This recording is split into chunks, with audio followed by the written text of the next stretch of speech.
you have not got a job, you are a worthless human being. Consume, consume, consume until we have no planet left to consume.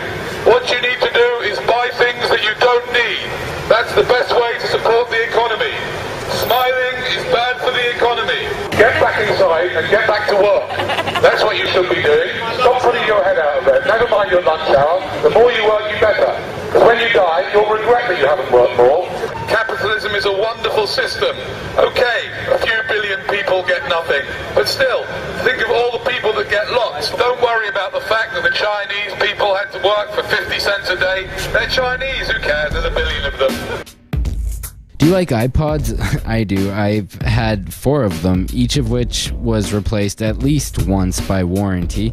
And about a year ago, I bought my iPhone, which just broke and is being replaced by warranty. So in total, I've run through about 10 iPods and 1 iPhone in about 7 years. And I'll admit that I don't buy cases or treat my iPod like the tender little object that it is, because honestly, I don't have a ton of money, so if it breaks before the warranty is up, that's actually better for me financially, though it is destructive and wasteful from a holistic environmental standpoint. But capitalism requires this cyclical consumption of goods in order to grow an economy. If Apple made an iPod that was dent-proof, waterproof, shock-resistant, which is technically possible, they would go out of business, because even if the iPods only lasted 5 or 10 years, which is conservative, it would completely destroy Apple's business model. They would either be too expensive to make or too expensive for the customer to buy, though still easily possible to build. See, efficiency is the enemy of capitalism. Without using inferior quality parts and designs that break down quickly, Apple wouldn't even be able to sell enough iPods to fund the research and development necessary to make iPods. When the ultimate goal is making money, the question for a company becomes not how can I make the best, longest lasting product, but how can I balance the quality of the product with the profit I will be making from it. The obvious goal of any company within capitalism is to increase efficiency in their manufacturing or whatever they do. And this makes sense because who doesn't want to increase efficiency? The problem comes in, at least for capitalism, because machines routinely show their cost efficiency over human labor in almost every sector of every market. Thus, in order to gain ultimate efficiency, a company would have to fire as many employees as possible and replace them with machines. But then these employees will no longer be making a salary and can no longer afford to purchase any of the products that the machines make.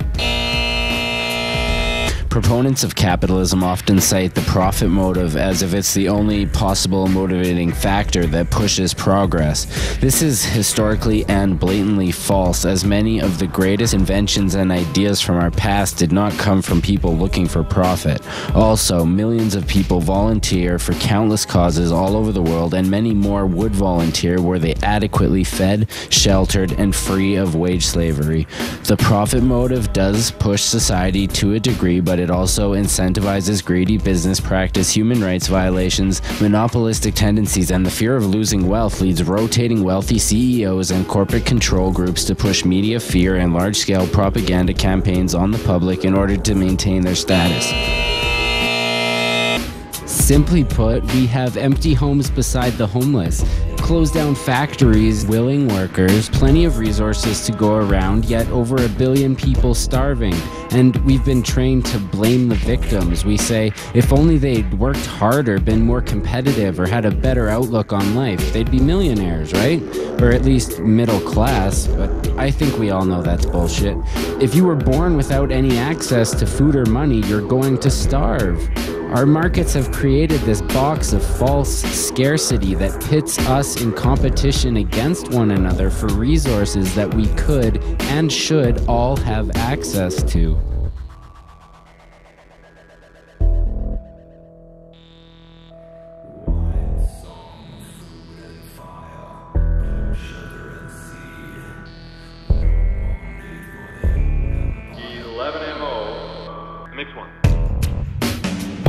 People usually just shoot off at the mouth without any understanding, because they're encouraged to do so in this particular kind of culture, where ego and winning the game, gaining the most funds that you can, the best in property and wealth. We admire people that are wealthy. In the Holy Land, they thought they were greedy. In other words, we're running into a lot of new problems today because of what we emphasize in this culture. The word success, to me, means earning a lot of money and having a home and 2 cars and children in college. Success, to me, is entirely different than what success is to the average person. Success is being a successful human being in terms of pursuing what you believe in. If you believe in making paintings, writing poetry, writing music, if this is what you really want, you're successful to yourself. But to be successful to a culture means to sell yourself short of what you really want. If I may, I, for one, have never advocated passive anything. I am with Mr. Jinnah. We must never submit to such laws. Ever.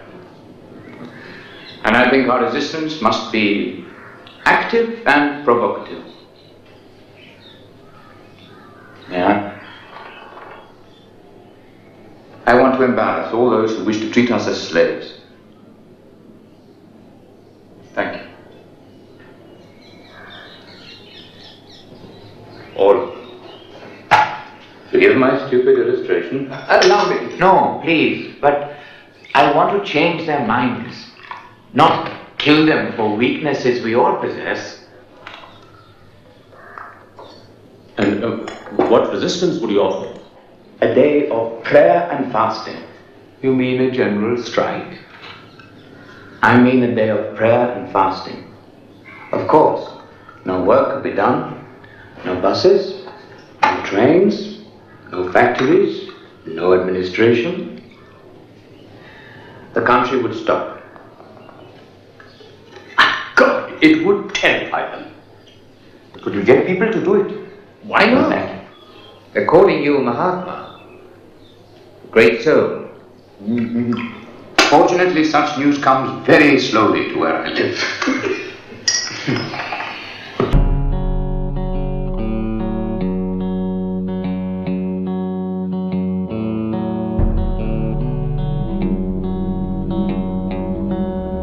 Now, my grandmother was a wonderful person.